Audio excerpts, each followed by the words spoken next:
The air in Blackwood, Massachusetts always hung thick with the ghosts of industries past and the damp chill of the nearby Merrimack River. It was a place where old houses didn't just stand, they settled, sighing under the weight of decades. Elias Thorne, a historian barely into his 30s, felt this oppressive atmosphere the moment he stepped onto the porch of the notorious Wexler Manor. The house, a hulking Victorian with peeling white paint and a perpetually shadowed facade, had been willed to him by a distant, barely remembered relative.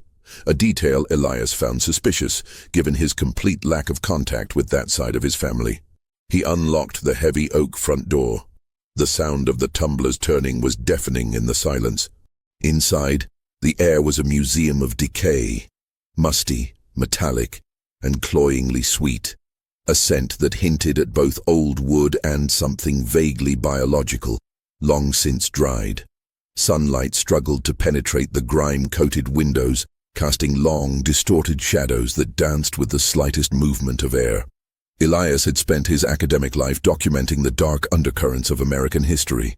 He understood that secrets weren't kept by walls, but by people, and the Wexler family, according to local legend, had been a reservoir of the deepest kind. Isolated, wealthy, and fiercely private, they had simply vanished from the social register in the early 1930s, leaving the house untouched, a perfect, sinister time capsule. He spent the first week doing little more than unpacking his research materials and fighting the urge to flee. Every floorboard creaked with a sound that suggested surveillance, and every ornate piece of antique furniture seemed positioned to hide something. The main floor was heavy with mahogany and velvet, speaking of rigid, repressed formality. It was on the third day, exploring the unused attic, a vast cobweb-draped space beneath the steep gables, that the silence was truly broken. He was searching for any sign of documentation related to the will, a simple explanation for his sudden inheritance. Instead, tucked deep within a steamer trunk filled with moth-eaten linens and formaldehyde-preserved roses, he found it. It wasn't a family Bible or a legal document. It was a simple, leather-bound journal, its cover so darkened with age that it absorbed the meager light. No name was embossed on the front, but the lock, a small tarnished brass clasp, was still securely fastened. Elias, with his historian's curiosity overriding any sense of caution, used a small flathead screwdriver from his toolbox to gently pry the lock. It snapped with a soft, final sound. The pages inside were brittle, the handwriting meticulous, sloping and distinctly unsettling. The ink was a faded sepia, but the words were starkly clear, dated from the spring of 1902. He carried the book downstairs to the kitchen, the only room with electricity that seemed reliable enough, and set it under the single bare bulb. He didn't have to read much to feel a cold, absolute dread settle in his stomach. The entries were not philosophical or reflective. They were functional, detailing routines, observations, and most disturbingly, what sounded like experiments in controlled human breeding. The writer, referred to only by the initial A, described the project with an icy detachment. An early entry chilled Elias to the bone. May 4th, 1902. The first coupling was completed tonight. There was resistance as expected, but the administration of laudanum provided the necessary compliance. The bloodline must be secured, pure, and insulated from the corruption of the outside world. M's participation is a necessary sacrifice for the continuity of the name. Elias rubbed his temples, trying to reconcile the clinical tone with the horrific implications. The word incest hung unspoken in the air. The Wexler isolation hadn't been about social preference, it had been about preservation, a macabre attempt at establishing a lineage so contained it bordered on genetic sabotage. He continued reading, his heart beginning to pound with a frantic rhythm against his ribs. The diary progressed, detailing the psychological and physical deterioration of the individuals involved. M seemed to be the victim, the orchestrator, and there were mentions of a child, a result of the abhorrent coupling referred to only as the seed. The entry that finally forced him to put the diary down was from late June. The seed is weak, physically deformed, as the older texts predicted. A disappointment, but not a failure. It proves the proximity of the blood is too close. A different strategy is now required. The solution is simple, though messy. The only way to guarantee the purity of the future generation is to remove those who carry the present corruption. The pact is firm. Blood must cleanse blood. Elias felt a wave of nausea. The shift in tone, from detached observation to cold, premeditated intent to murder, was horrifying. This wasn't just a journal, it was a confession and a blueprint for death. He closed the diary, the leather cool under his clammy fingers. The silence of the house returned, but now it was charged with meaning. Every creak, every shadow, seemed to hold the echo of the project. This wasn't an academic curiosity anymore. It was personal. Someone, a century ago, had made a pact of incest and murder, and their confession had been deliberately hidden in a house that was now his. Why had he inherited this? What was the connection? Elias stood up, walking to the window. Outside, the New England night had fully descended. He saw his own reflection staring back, eyes wide, shadowed by the bare bulb overhead. He was holding the key to a century-old atrocity, a mystery of the darkest human perversion. He knew with an awful certainty that to put the diary down was to let the Wexler horror lie dormant, but to read on was to invite it into his own life. He gripped the diary tighter. He had to know the resolution of the pact. He had to know what happened to A.M. and the seed. The historian's obsession had taken hold, pulling him into the cold, isolated web of the Wexler family. The story of the Wexler family's macabre pact is just beginning, and the secrets buried in this house are deep. Don't miss the next chapter as Elias dives deeper into the disturbing entries and discovers his first clue to the present-day connection. And if you want to be the first to uncover the entire truth behind this horrific diary, make sure to hit that subscribe button right now and turn on notifications. Elias Thorne didn't sleep that night. He sat at the dusty kitchen table, the Wexler diary open before him, illuminated by the harsh glare of the single bare bulb. The historian in him battled the terrified occupant. He was no longer just reading a primary source. He was uncovering a crime, one that spanned generations and had been meticulously documented by its perpetrator, A. He noticed subtle details in the prose that a casual reader would miss.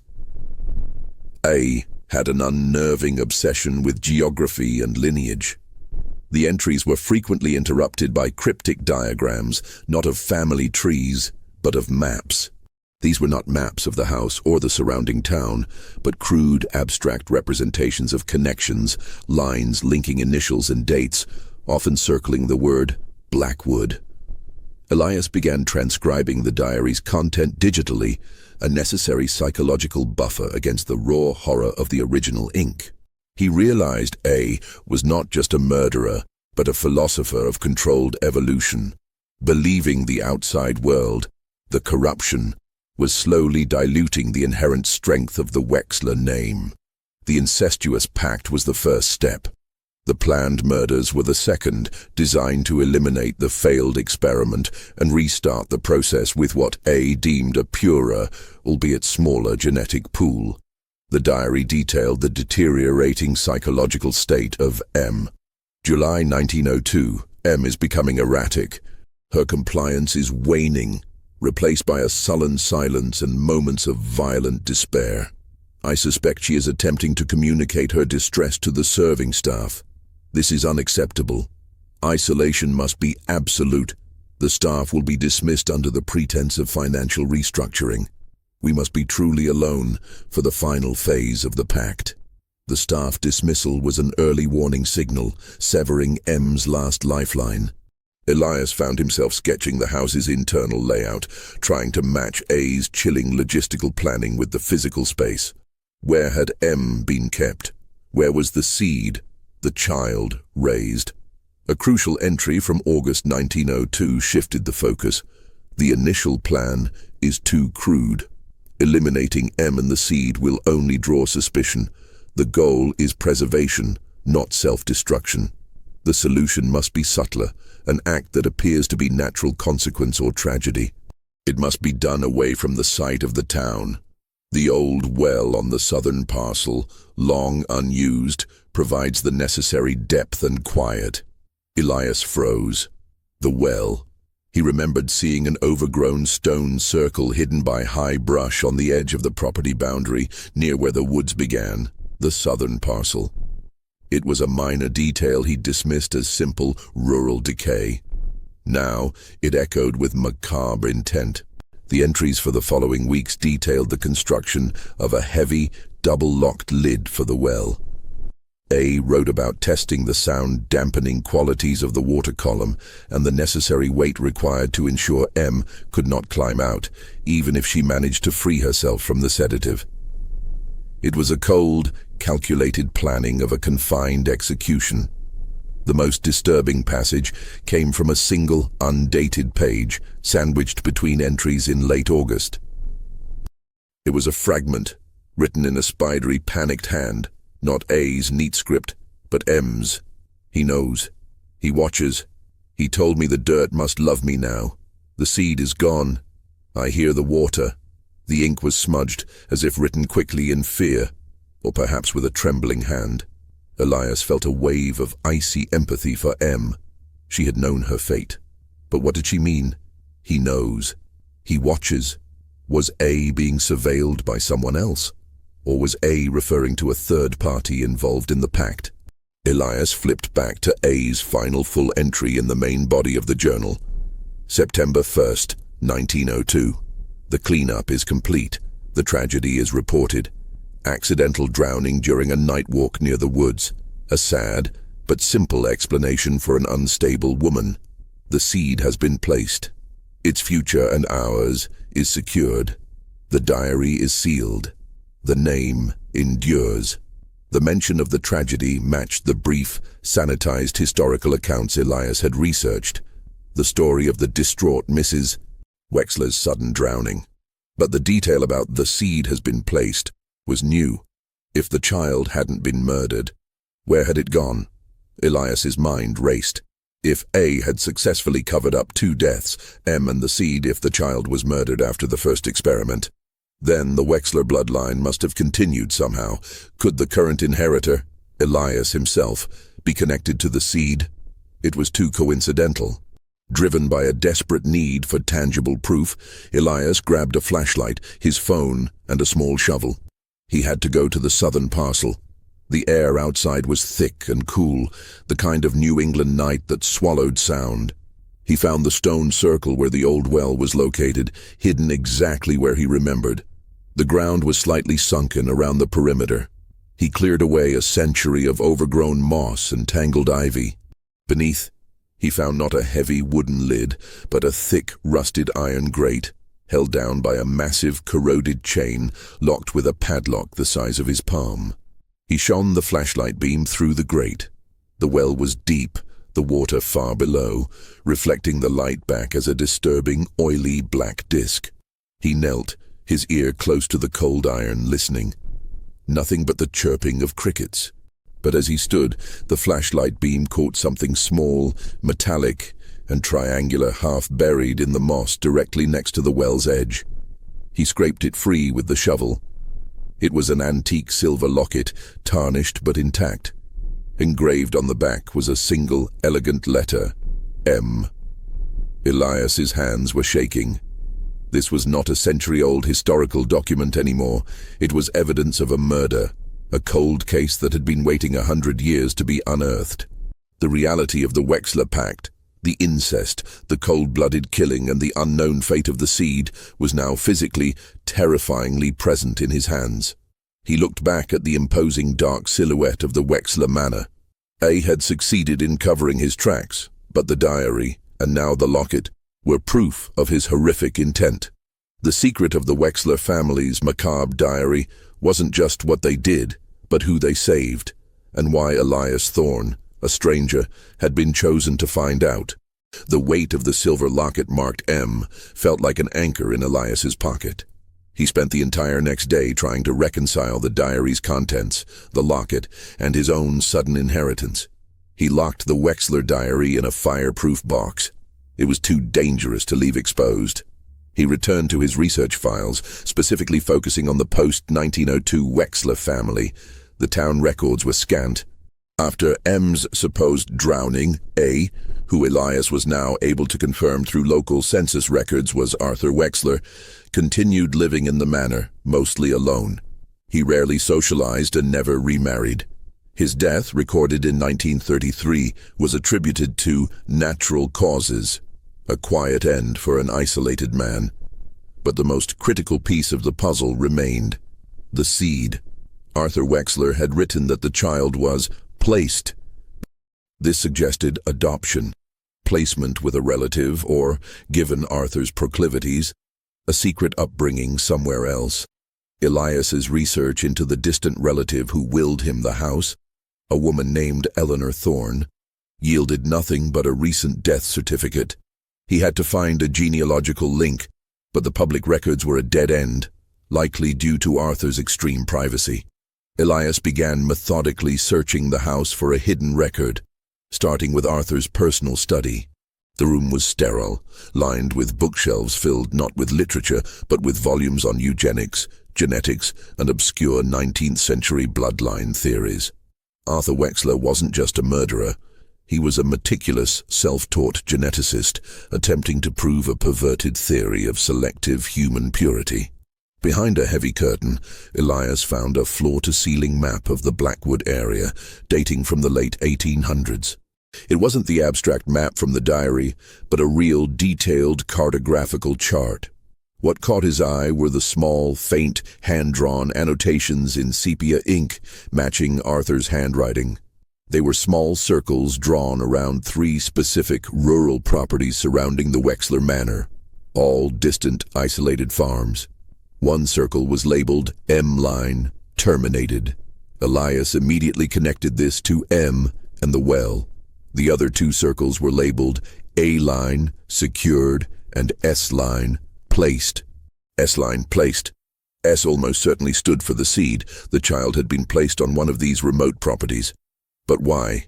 Elias pulled out the street directory for Blackwood and cross-referenced the property coordinates. The S-line property belonged to a family named Hollister, who had occupied the land continuously since the 1890s. They were dairy farmers, known for their extreme isolation and strict adherence to a reclusive lifestyle. He knew he had to visit the Hollister farm. But first, he needed to understand the A-line circle. The A-line secured. The address linked to the A-line was a small, 2-story stone house about 5 miles from the manor, nestled deep in the woods. According to recent tax records, this house was still owned and periodically visited by a man named Jeremiah Wexler, Arthur's great-nephew. The plot thickened. If S, the seed, was placed with the Hollisters, and Arthur was overseeing the A-line through his great-nephew, the pact hadn't ended with the supposed death of M. It had branched out. Arthur had not just purged the bloodline, he had isolated 2 new branches, intending to manage their future couplings to produce the perfect Wexler heir. Elias felt a terrifying clarity. His distant relative, Eleanor Thorne, must have been a descendant of the Hollister S-line, or perhaps the mysterious A-line. He was the unwitting recipient of a secret that was still alive. He drove to the stone house marked A-line. It looked deserted, the windows dark and barred, the path overgrown. He found no signs of recent activity, but he noticed something disturbing. A series of motion-activated trail cameras hidden in the dense foliage around the perimeter, discreetly monitoring the only access road. Someone was watching this house, or watching anyone who approached it. As Elias returned to his car, a battered, faded blue pickup truck passed him on the road. It slowed slightly. The driver, a rugged, deeply tanned man with a thick, unkempt beard, turned to stare at Elias with intense, suspicious eyes before speeding away. The stare felt less like curiosity and more like interrogation. Elias checked his rearview mirror. The truck was gone. Back at the manor, the reality of the situation hit him harder. He wasn't just a historian on a paper trail. He was an outsider intruding on a current, active psychological operation. He opened his laptop and searched for the Hollister family, specifically the current occupants of the S-Line property. The property was still listed under the name Hollister, but the current tax bill was being paid by a trust registered in Boston. The trust administrator's name was A.W. Thorne. The letters spun on the screen, A.W. Thorne. The coincidence of the surname Thorne was too much. Elias's own middle name was Wesley. His full name was Elias Wesley Thorne, A.W. Thorne. Elias felt the floor drop out from under him. The inheritance, the bizarre will, the hidden diary, it all coalesced. The Wexler Pact had been maintained not just through isolation, but through name changes and financial trusts, designed to keep the lines separate but observed. Arthur Wexler had left behind a meticulously planned, century-long human breeding experiment, and Elias, the historian who found the confession, was potentially one of the remaining, unwitting subjects. He immediately researched A.W. Thorne, the trust administrator. The name yielded no public photos or social media, but the address listed was a large, expensive law firm in downtown Boston. Elias was now caught in the web. He had the diary, the locket, and a set of coordinates that led to the remaining pieces of the Wexler puzzle. But he also had a deeply unnerving feeling that the man in the blue pickup truck, whoever he was not just a random neighbor, but a sentinel guarding the secrets of the A-Line or S-Line.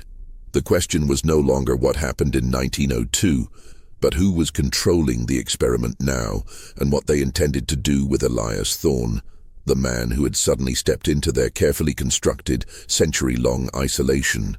Elias knew he couldn't approach the Hollister farm, the S-Line, directly without drawing immediate suspicion. He decided to tackle the A.W. Thorne Trust in Boston first. A financial and legal structure was the most likely place to find contemporary records that explained the Wexler family's continued operation. Before leaving the manor, he took precautions. He secured the Wexler diary and the M locket in a hidden compartment behind a loose brick in the library fireplace, ensuring they wouldn't be found in a quick search. He also noticed that his car, which he'd parked near the A-Line house, had a small, almost imperceptible scratch on the driver's side door handle. A telltale sign of a hasty amateur attempt to check if it was locked, or possibly to plant a tracking device. He drove into Boston, the bustling city a jarring contrast to the oppressive quiet of Blackwood. The law firm associated with the A.W. Thorne Trust was housed in a skyscraper of glass and steel. Posing as a potential client interested in complex estate management, Elias secured a brief meeting with a junior associate, deliberately avoiding asking for A.W. Thorne directly. He steered the conversation towards the topic of century-old family trusts designed for succession planning and property management. The associate, eager to impress, provided generalized details. In these extremely private trusts, the original benefactor often sets up highly specific conditions. For example, maintaining control over certain properties or ensuring a periodic assessment of the beneficiary's lifestyle, especially common in cases where the benefactor was concerned about purity of finances or bloodline. The phrase purity of bloodline hit Elias hard. He pressed the associate gently. And who would typically be the administrator of such a trust? Someone with a deep familial tie? Not necessarily, the associate explained. The key is discretion and loyalty to the original intent. The administrator, A.W. Thorne in your example, could be a lawyer, a distant, trusted family member, or even the original benefactor's child, who may have taken a new name to avoid detection. Elias realized that A.W. Thorne was likely not a law firm partner, but the current anonymous overseer of the Wexler Pact. The A.W. could be an homage to Arthur Wexler himself, or perhaps a descendant maintaining the initials tradition. Frustrated, Elias left the firm, knowing he had to find a direct connection to the individuals. He drove back to Blackwood, his paranoia amplifying the return journey. He kept checking his mirrors, a habit born from the suspicion of the scratch on his car and the intense stare of the man in the blue truck. He decided his only option was to visit the S-Line property, the Hollister farm. He arrived late in the afternoon, parking his car far down the dirt road and approaching on foot through the thick, late-fall woods. The Hollister farm was bleak and functional, a large barn, a rusting silo, and a small unpainted clapboard house. There was a sense of rigid, self-imposed poverty. Everything was maintained, but nothing was new. He reached the edge of the clearing and saw the two current occupants, a woman in her late 40s, gaunt and pale, working in a sparse vegetable garden, and the man, the same individual from the blue pickup truck, stacking firewood with mechanical efficiency. Elias immediately recognized the man's demeanor, the solitary focus, the guarded intensity in his eyes. He wasn't a farmer, he was a watchman. Elias stepped out from the trees, deliberately making noise. "Excuse me." The man dropped the log he was holding. He didn't look startled, but his posture instantly shifted to defensive aggression.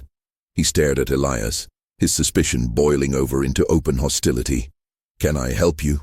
The man's voice was low, gravelly, and entirely without welcome.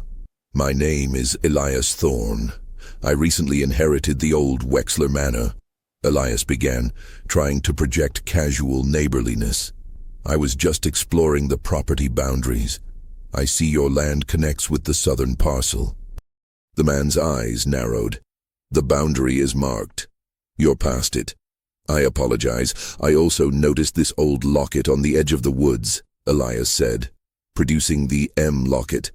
"It's clearly old, perhaps belonging to your family or the Wexlers." The man looked at the locket, and his face went completely blank, an unnerving cessation of expression. He didn't reach for it. "We don't know it," the man stated flatly. "And we don't know the Wexlers. We keep to ourselves."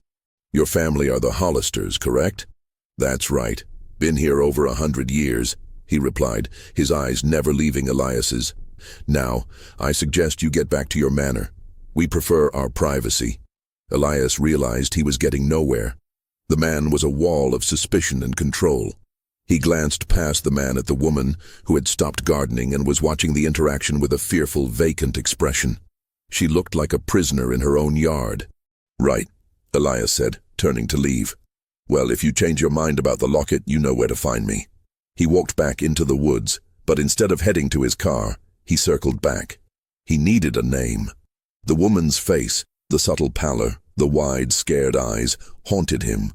As he reached a vantage point behind the barn, he saw the man talking sharply to the woman. The man used a name. "Marissa, get back inside." Marissa, the Wexler tragedy involved M. The seed was placed here, at the S-line. Was this woman, Marissa, a direct descendant of the seed, and was the man, the sentinel, an A-line descendant placed here to ensure the purity of the S-line line? Elias noticed the man was now carrying a radio scanner, its antenna extended. He wasn't just working, he was listening. Elias waited until nightfall. He had to know who the sentinel was. He crept back to the area where the man had been stacking wood and found a discarded oil-stained leather work glove. Tucked inside the cuff was a small, crudely laminated ID card. The name on the card read J.W. Hollister. Not a Wexler, a Hollister, the seed's lineage. This meant the S-line was not just a placement. The family had been co-opted or controlled by the Wexler Pact, and J.W. Hollister was acting as the enforcer. As Elias left the property, he drove past the A-line stone house again. This time, the trail cameras weren't the only sign of surveillance. Hidden deep within a window frame, he saw the faint, telltale red glow of an infrared motion sensor. The sentinel had not been guarding the S-line from outsiders.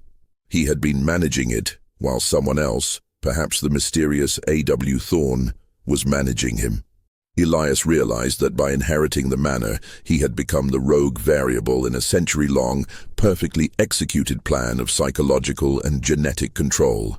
And the sentinel knew his name. Elias returned to the manor, the reality of the situation cementing into a terrifying truth.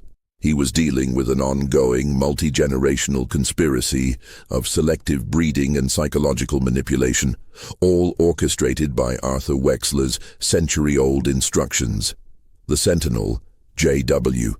Hollister, was likely the current patriarch of the S-line, the Seeds line, fiercely protective of their isolation and loyal to the Pact, either through indoctrination or coercion. The fear in the woman Marissa suggested the latter.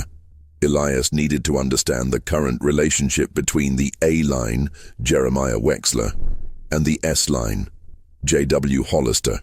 He also needed to know how the trust administrator, A.W. Thorne, was connecting all the pieces.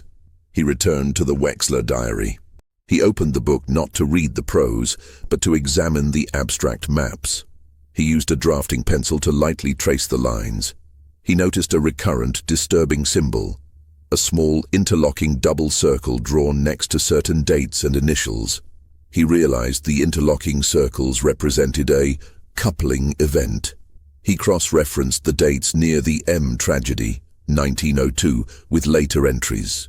He found one clear entry in the back of the book, written years later in 1925, detailing a successful branching into the Hollister line, using a cryptic abbreviation for the male Wexler and the female Hollister.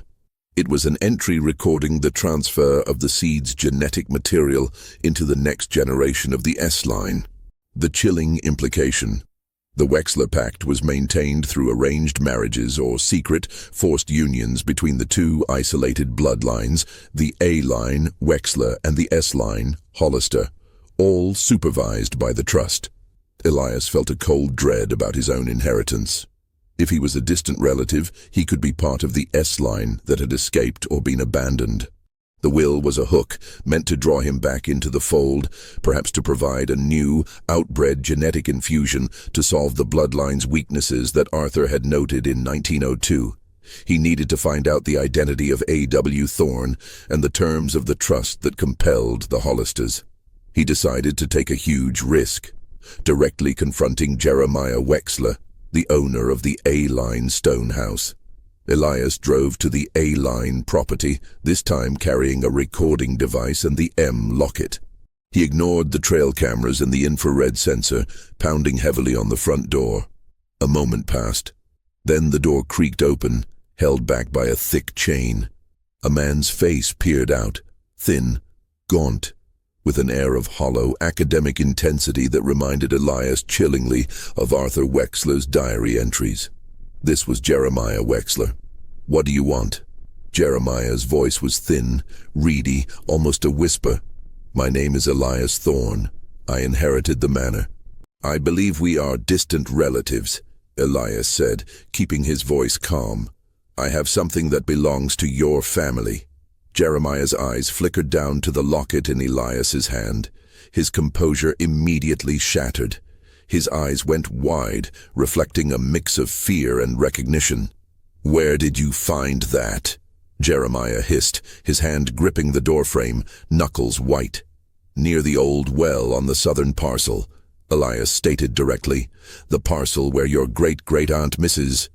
Wexler supposedly drowned in 1902. Her name was Marissa." Jeremiah's face contorted.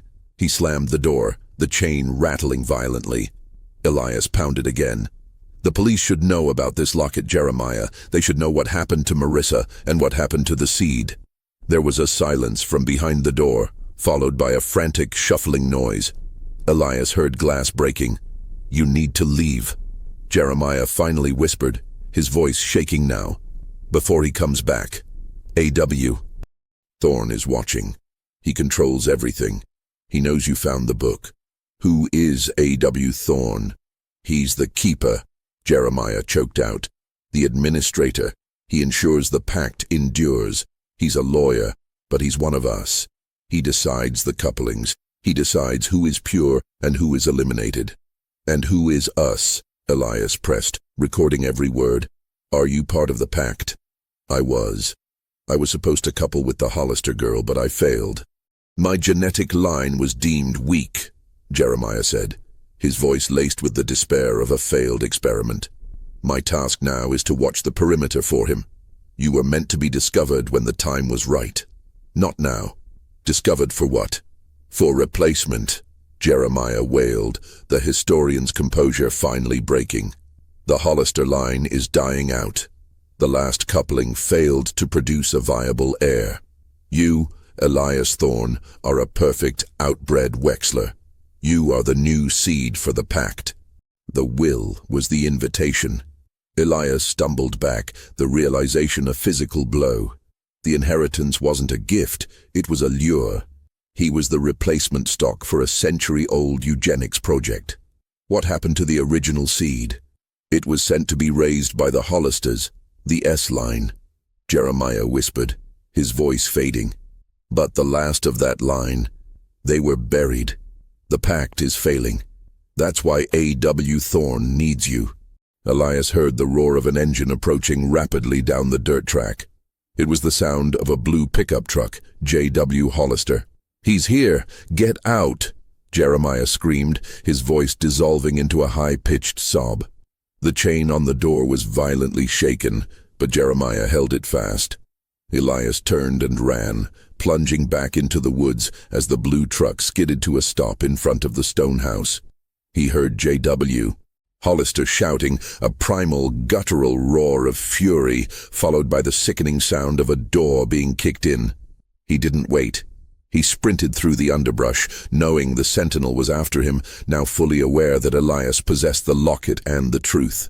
He reached his car, started it, and drove away without headlights, the sound of the engine a desperate plea for escape. He looked in his rearview mirror and saw a figure, J.W. Hollister, standing by the roadside, a long, dark object in his hands. Elias knew the sentinel wasn't just a farmer. He was an executioner. The Pact was real, active, and terrifyingly close to him. He was no longer researching the Wexler horror. He was the protagonist in its final deadly chapter. Elias drove for hours, not stopping until the sun was a faint gray promise on the horizon, putting hundreds of miles between himself and Blackwood. He was no longer a curious historian. He was a man in hiding, marked for a terrifying purpose. The full picture was now horrifyingly clear. Arthur Wexler had engineered a self-sustaining two-branch eugenics program to preserve what he deemed pure Wexler traits. The A-line, Arthur's direct descendants like Jeremiah, and the S-line, the Seeds line, the Hollisters, were kept isolated and periodically coupled, all supervised by a trusted administrator, A.W. Thorne. The tragedy Jeremiah hinted at, the Pact is failing, was the central weakness. Inbreeding, even if carefully managed, leads to genetic defects and sterility. Arthur's twisted dream was collapsing, and Elias, the genetically diverse outbred relative, was the solution. Elias checked into a cheap motel, his mind racing. He needed to find A.W. Thorne and the contents of the trust. The trust was the engine of the Pact, the money that enforced the isolation of the Hollisters and funded the operations of the A-line. He used an encrypted connection to search the Massachusetts Bar Association database for A.W. Thorne. Hundreds of results. But he narrowed the search by filtering for attorneys specializing in historic, closed-end trust administration with an office near the Boston address of the firm he visited. He found one name that stood out, Arthur Wesley Thorne. The name was a chilling fusion. Arthur, the original architect, Wesley, Elias's own middle name, and Thorne, his surname. A.W. Thorne was not just a lawyer, he was the ultimate descendant, the one who had taken the burden and the power of the Pact and modernized it, turning the Macabre diary into a legal and financial imperative. He searched for a photo of Arthur Wesley Thorne. He found a professional headshot, a middle-aged man with thin, carefully groomed gray hair and intelligent, unsettlingly calm eyes. There was a familiar repressed intensity in his expression, the same cold, clinical detachment Elias had read in Arthur Wexler's diary entries. Elias knew he couldn't confront him in Boston. He needed the evidence that would expose the entire operation, the Wexler diary and the M locket. He realized Jeremiah Wexler's desperate final words, "He knows you found the book," were not a warning about J.W. Hollister, but about A.W. Thorne, who must have had the manor under long-term surveillance, or perhaps a spy planted inside the house. Elias needed to communicate with someone who was trapped by the Pact, but was not the Sentinel, Marissa Hollister. He remembered the fear in her eyes, the sign of a victim forced into a horrific existence. He planned a risky return to Blackwood. He wouldn't go to the manor, but straight to the Hollister farm. He arrived back in Blackwood under the cover of a freezing rainstorm, the kind of miserable weather that drove everyone indoors. He parked his car miles away and approached the Hollister property on foot, using the dense woods as cover. He watched the house from the tree line. The lights were on, casting weak yellow squares against the gloom. He saw J.W. Hollister inside, pacing, a figure of agitated, barely contained violence. Elias needed a distraction. He crept to the back of the barn, found an old rusty can, and threw it hard against the metal roof. The sound echoed loudly in the night. J.W. Hollister immediately emerged, moving with a hunter's speed, carrying the same long, dark object Elias had seen before, a hunting rifle. He scanned the darkness, his attention fully focused on the barn. Elias used the momentary distraction to move to the back porch of the house. He gently tapped on the kitchen window, using the sound of the wind and rain to mask his approach. Marissa Hollister appeared at the window, her face a mask of terror. Elias pressed his face close to the glass, pointing quickly towards the barn where her husband was hunting for the source of the noise. He held up a hand and mouthed a single, desperate word. "Listen." Marissa nodded, her eyes wide with a combination of dread and a flicker of desperate hope. Elias pulled out his phone and quickly typed a message, holding it up to the glass. "Your ancestor was Marissa Wexler. She was murdered in 1902. I have proof. The Pact is a lie. I am here to help you escape." Marissa read the message. A tear tracked a clean line down her dusty cheek. She looked out toward the barn, then back at Elias. She typed a reply on the condensation on the glass with a trembling finger. "He has a gun. He is afraid of A.W. Thorne. Thorne is coming tonight. The manor is bugged. Go to the well. Dig deeper. The truth is buried." Elias's blood ran cold. Thorne was coming tonight, the final move in the game. And the manor was bugged, meaning everything he had said, everything he had researched, was likely already known to the administrator. Jeremiah's warning was true. Marissa frantically wiped the glass clean. Elias backed away, moving quickly toward the woods, as J.W. Hollister's powerful flashlight beam began sweeping the yard. The Sentinel was back on the hunt. Elias had to move, but not back to the manor, where A.W. Thorne was headed. He had to go to the well, the shallow grave of the first Marissa. Elias ran towards the southern parcel, the rain and cold irrelevant against the urgency of the moment. The well was the physical nexus of the century-old crime. Dig deeper. The truth is buried. He reached the well, the rusted iron grate a grim tombstone. He grabbed the shovel he had hidden nearby. He wasn't digging into the well. He was digging around it. He shoveled frantically, tearing through the muddy soil. His shovel hit something solid, not stone or rock, but rotting wood. He dug with renewed vigor, clearing the mud. He pulled out a heavy, waterlogged wooden box, bound by rusty iron bands. He slammed it against the stone curb of the well to break the weak wood. Inside, nestled amongst decaying velvet, were not bones but a stack of documents, ledger books and legal papers, preserved by the damp wood. The first document he pulled out was a handwritten will of Arthur Wexler, 1933, superseding the public one. It stated that the manor and all assets were to be held by the trust until a suitable outbred male heir was found to continue the mission. The second was a birth certificate from 1903 tucked inside one of the ledger books. Name, Arthur Wesley Wexler, Jr. The parents listed were Arthur Wexler and M. Wexler, deceased.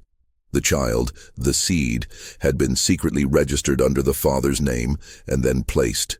The final ledger book detailed the trust's expenses, listing decades of payments to the Hollisters, the Wexler Purity Stipend, ensuring their loyalty and isolation.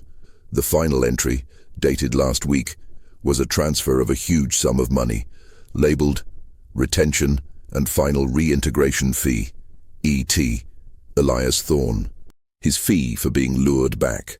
He heard a car door slam in the distance, followed by the measured, purposeful footsteps of expensive leather shoes on the gravel drive leading to the manor.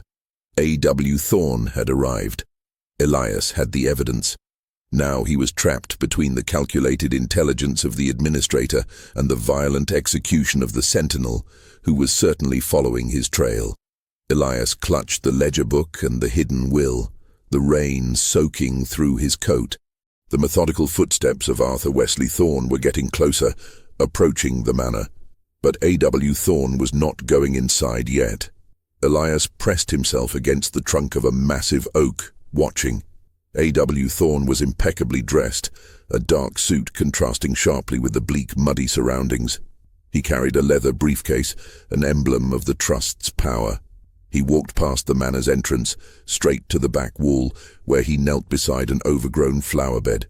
A.W. Thorne reached down and pulled away a clump of ivy, revealing a small black box. A monitoring device.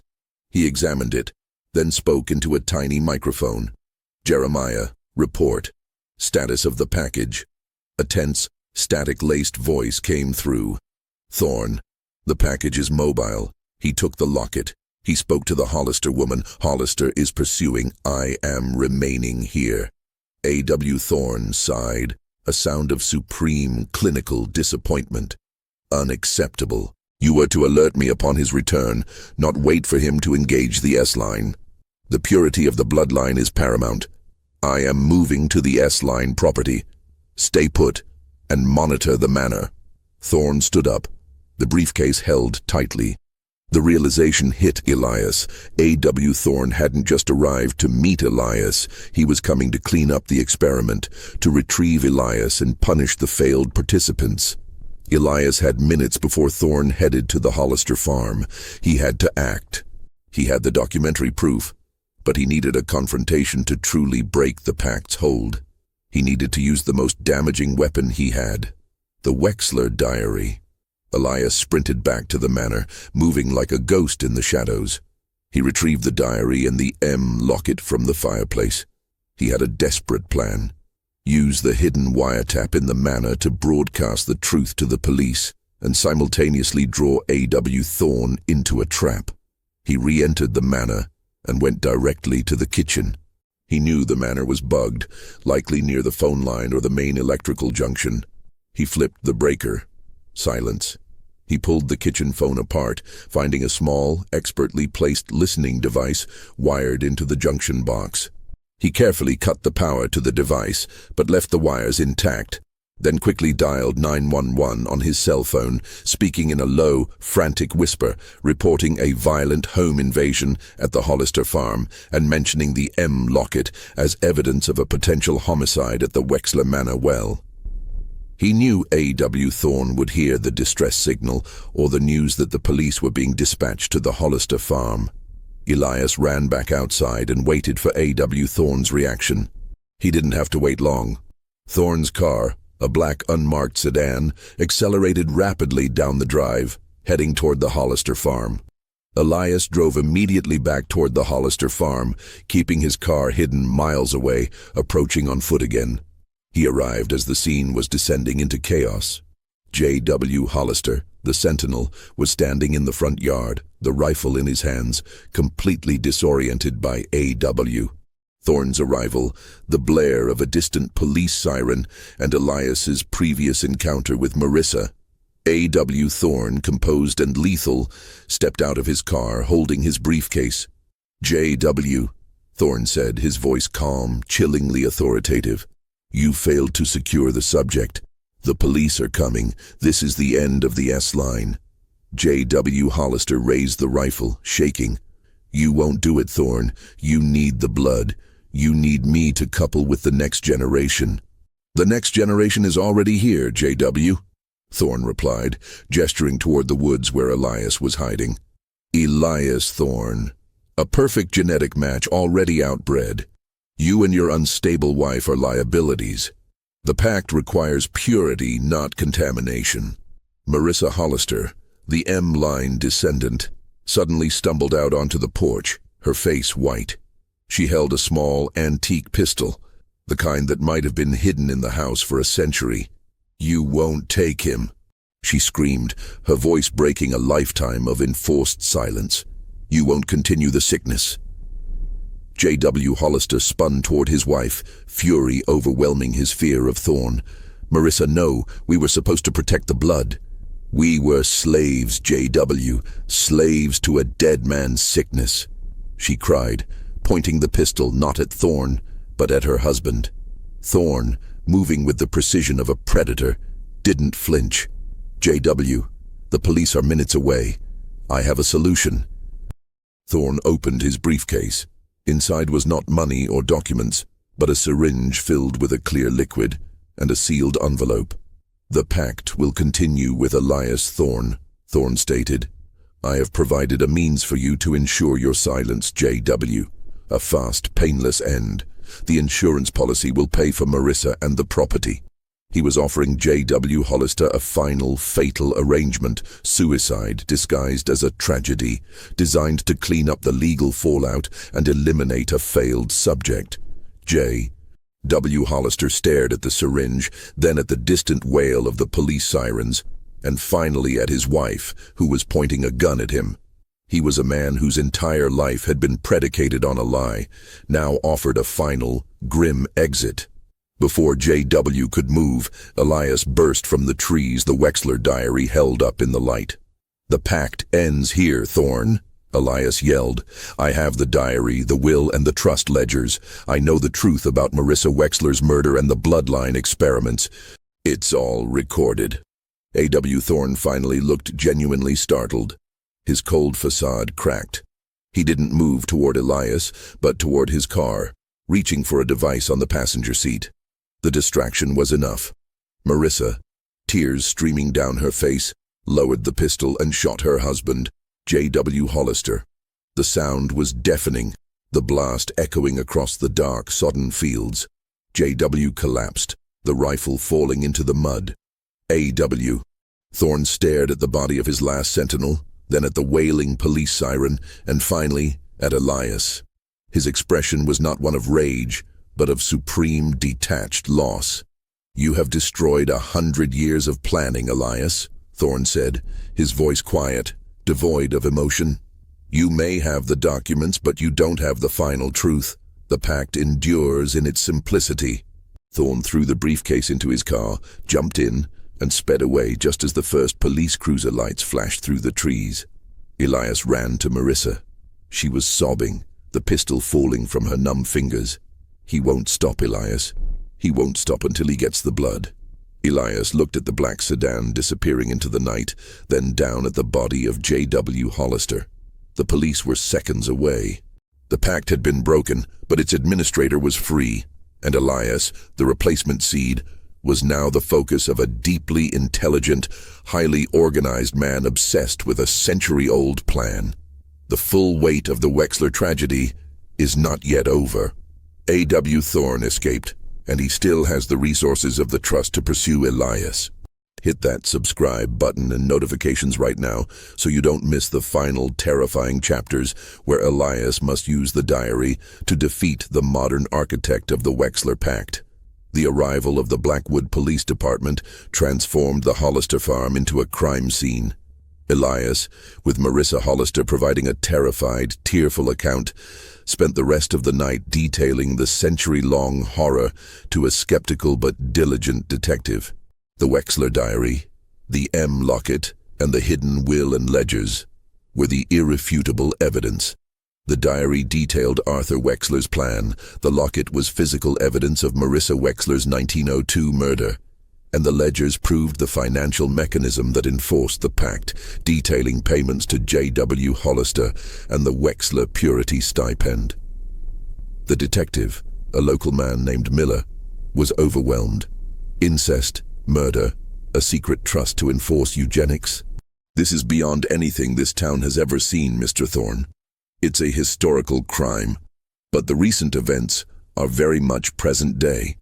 Elias focused on the most immediate threat, A.W. Thorne. Arthur Wesley Thorne is a lawyer in Boston and the administrator of the trust. He is the one who orchestrated this. He is the current architect of the pact, and he knows I have the evidence. He is dangerous and highly resourceful. Detective Miller immediately put out an alert for A.W. Thorne and began the process of obtaining a warrant for the trust's financial records in Boston. The next morning, Elias visited Marissa Hollister at the police station. She was free but psychologically devastated. She explained the life of enforced isolation. J.W. Hollister, the Sentinel, was her brother, the last male descendant of the seed. They were forced to live a reclusive life, financed by the trust, with the understanding that they would eventually couple to perpetuate the line, a horror that the original Arthur Wexler had decreed. They had resisted, and the failure of their generation to produce an heir was what compelled A.W. Thorne to lure Elias back. J.W. was a prisoner too, Elias, Marissa whispered, her eyes hollow. He believed in the pact, but he was terrified of Thorne. Thorne has men. He has money. He manages the connections. Elias knew the story wasn't over. Thorne hadn't been caught, and the full extent of the trust's power was still unknown. Elias and Detective Miller returned to the Wexler Manor to secure any further evidence. The manor felt even colder, more oppressive, with the knowledge of the century-long horror it contained. As they entered the library, the main research room, they saw the first sign of A.W. Thorne's retaliation. The room was untouched, but on the mahogany desk, a single antique book was placed neatly on top of Elias's scattered research notes. It was a 19th century volume on classical mythology, a book Elias had never seen before. Thorne had been there. He had entered the house, bypassed all locks and the police perimeter, and left a message. Detective Miller's hand went to his service weapon. He's taunting us. He knows we were here. Elias opened the book. It was hollowed out, a classic hiding place. Inside there was no more evidence but a single, folded piece of paper. Written in a precise, flowing script that chillingly mirrored Arthur Wexler's handwriting from 1902, was a brief note. Elias, the documents you have are evidence of a familial agreement, nothing more, a necessary preservation. The police will bury you in legal proceedings and historical conjecture. They cannot comprehend the gravity of a century-long plan. You are the key to the solution. I know where you were conceived. I know your father's location. The bloodline is complex. You will come to me.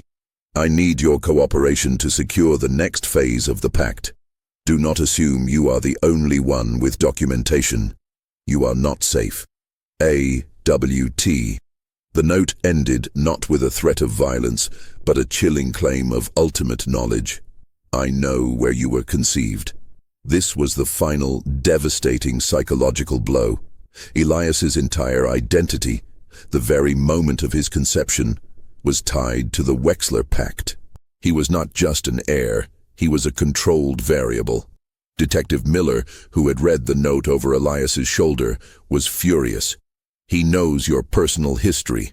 That's a direct threat, Thorne. We have to find this lawyer now. Elias, however, was gripped by a different kind of fear. Thorne had revealed the ultimate card, the location of Elias's father. Elias's parents had divorced when he was young, and his father, a man Elias barely knew, had moved away to the Pacific Northwest and cut off all contact.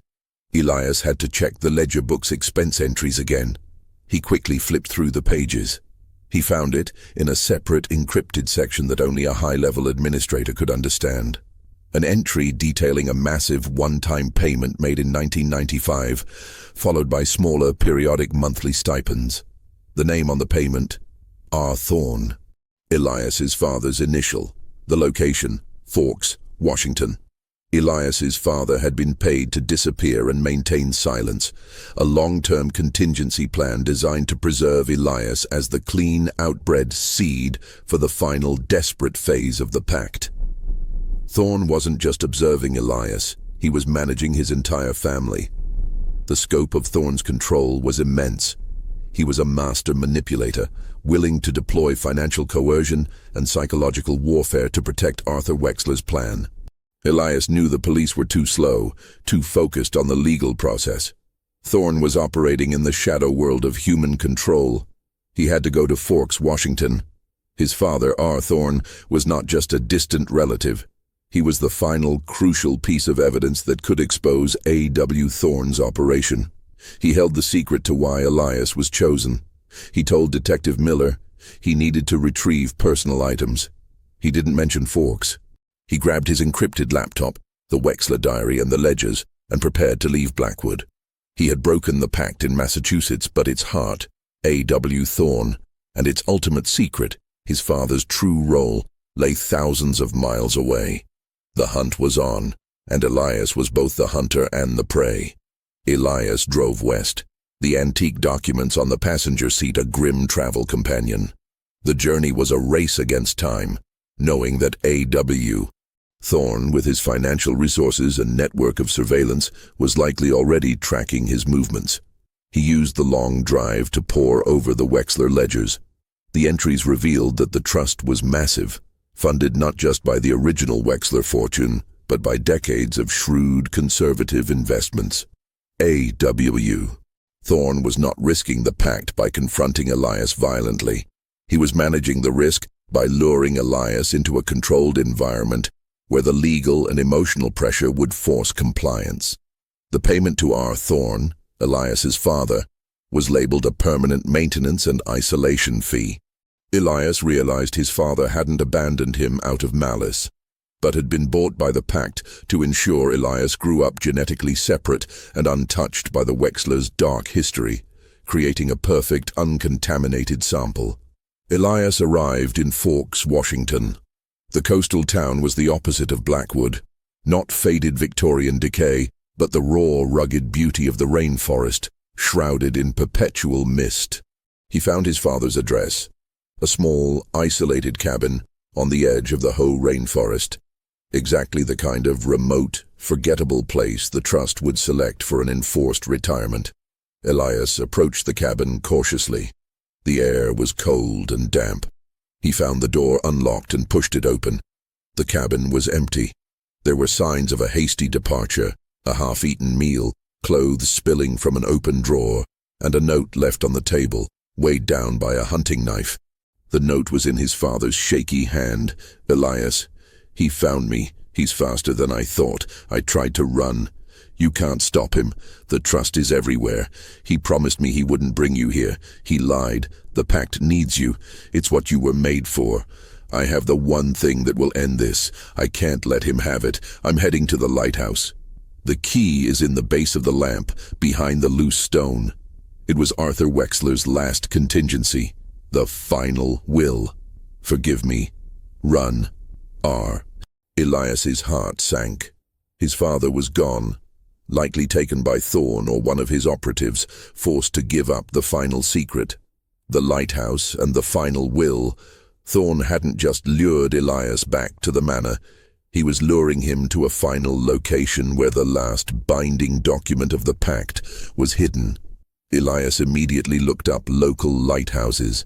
The nearest was the Cape Disappointment Lighthouse, a desolate, isolated structure on a jagged cliff overlooking the Pacific Ocean. A perfect setting for a final confrontation. He drove to Cape Disappointment. The fog was rolling in thick and fast, reducing visibility to mere feet, giving the landscape an apocalyptic, monochrome quality. He found the lighthouse perched precariously on the cliff edge. The tower was dark, the light long dormant. He climbed the winding stone steps, the air heavy with salt and decay. At the base of the massive lamp, exactly as the note described, he found a loose stone. He pulled it away. Inside the cavity was a small, heavy iron key, coated in rust. He used the key to unlock a small, wrought iron safe built into the lighthouse wall. He opened the safe and found a single thick parchment document. The final testament of Arthur Wexler, 1933. He quickly scanned the document. It was a formal legal text, but its content was chilling.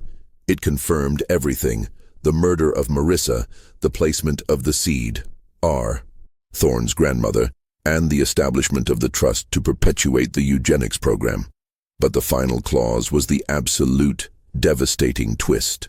The final will stated that if the two lines, the A line, Wexler, and the S line, Hollister, should fail to produce a viable, pure heir by the year 2025, the current year, the entire massive trust and the Wexler fortune would revert to a single, specific, final beneficiary, the most genetically diverse and successful descendant.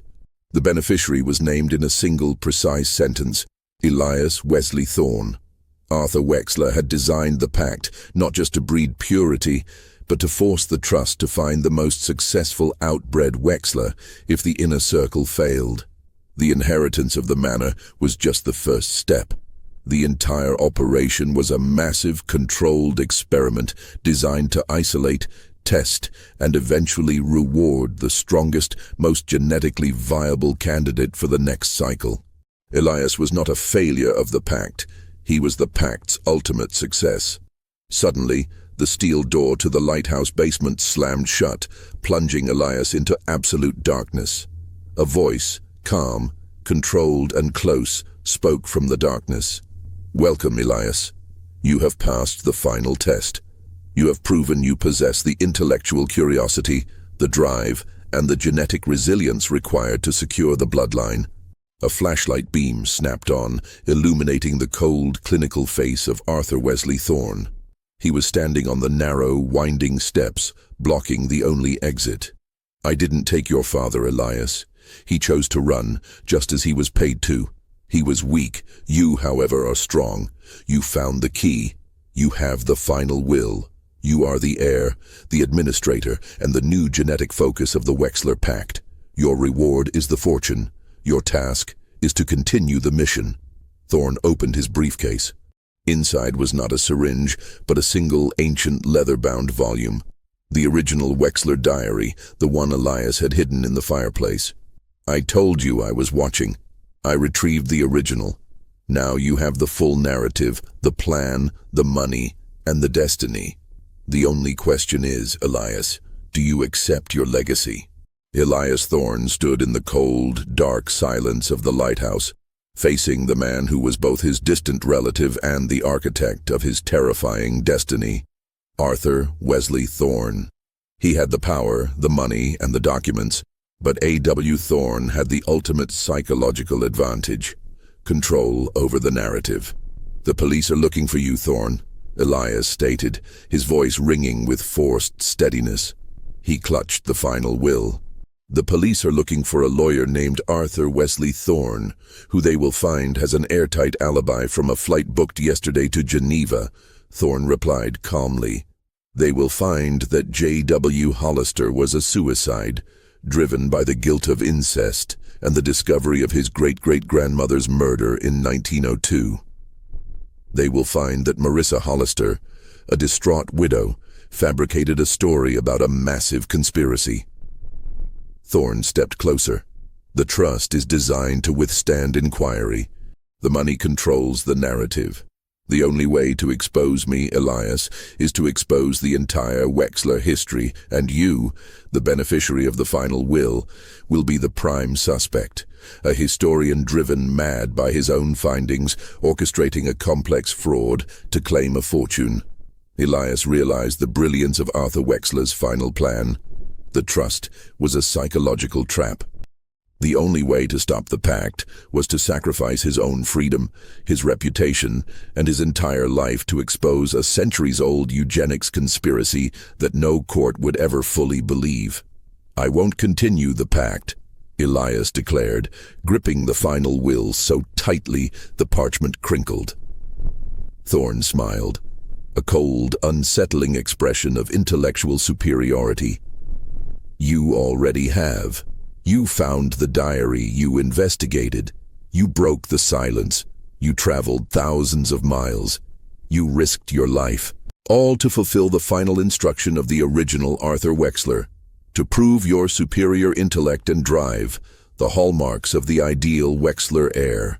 Your actions were the final test, Elias. You won. Thorne opened the original Wexler diary to the very last page, where the 1933 final entry was written. The true heir will not be born, but forged by curiosity. They will be the one who possesses the intellectual drive to uncover the truth and the genetic strength to survive the knowledge. They are the only one fit to preserve the name. The purpose was never the incest, Elias, Thorne whispered. It was the survival of the most capable mind. The money will now be transferred to you. You are the new administrator. Your task is simple. Find a suitable mate with high genetic diversity, produce a viable heir, and then repeat the cycle of isolation and testing. The pact is not about inbreeding. It is about controlled outbreeding to ensure the continuation of a superior intellect. The isolation was to create a focused, driven mind. Your mind. Elias felt the walls of his reality crumble. He wasn't a victim, he was the ultimate successful product of a century-long psychological experiment. I will take the money, and I will dissolve the trust, Elias said, a desperate final assertion of free will. You cannot, Thorne countered, pointing to a clause in the final will. The terms state that the fortune is only transferred if the beneficiary agrees to maintain the trust's core mission, the preservation of the bloodline. Dissolving the trust triggers an immediate, lengthy court battle that will expose you as a fraud and revert the entire fortune to an anonymous shell corporation controlled by me. Thorne had created a perfectly self-sustaining, self-protecting mechanism. The only way to beat him was to join him, or risk losing everything and allowing the pact to continue in his shadow. Elias was trapped. He could either become the next Arthur Wexler, or sacrifice his life to a futile legal battle against a system designed to protect itself. Thorne dropped the original Wexler diary onto the cold stone floor, then threw the iron key to the safe and his briefcase down next to it. I am officially retiring, Elias. I have secured the bloodline. The trust is yours. The plane leaves for Geneva in 4 hours. I wish you well in your new solitary life. Thorne turned and began descending the stairs, his footsteps echoing a final triumphant rhythm. What about Marissa Hollister? Elias yelled, his voice desperate. She killed her husband. She needs protection. Thorne paused on the steps. The insurance policy I arranged for J.W. Hollister is tied to a condition that Marissa leaves Blackwood immediately and forever for an anonymous new life. She has the opportunity for a clean escape. Unlike you, she is no longer needed. Thorne vanished into the darkness of the lower level. Elias heard the heavy metal door unlock and the sound of a car starting, then fading into the fog. Elias was alone, surrounded by the silence of the abandoned lighthouse, holding the final will that made him one of the wealthiest men in Massachusetts, and the ledger that proved the fortune was built on murder and psychological terror. He looked out the lighthouse window at the vast, indifferent Pacific Ocean. He had achieved everything a historian could dream of. Solving a century-old murder, exposing a massive conspiracy, and becoming the central figure in the story. But he had not achieved freedom. He had broken the original pact, but he had inherited a new, unbreakable one. The mystery of the Wexler family was solved, revealing the true horror. Not a ghost in the shadows, but the chilling realization that the most dangerous evil is not supernatural, but the cold, calculating ambition of the human mind. Elias stood there, the new administrator, the ultimate heir, the prisoner of his own success. He picked up the original Wexler diary, running his finger over the meticulous script of the first Arthur Wexler. The bloodline was secured. The name endures. The legacy was unbroken.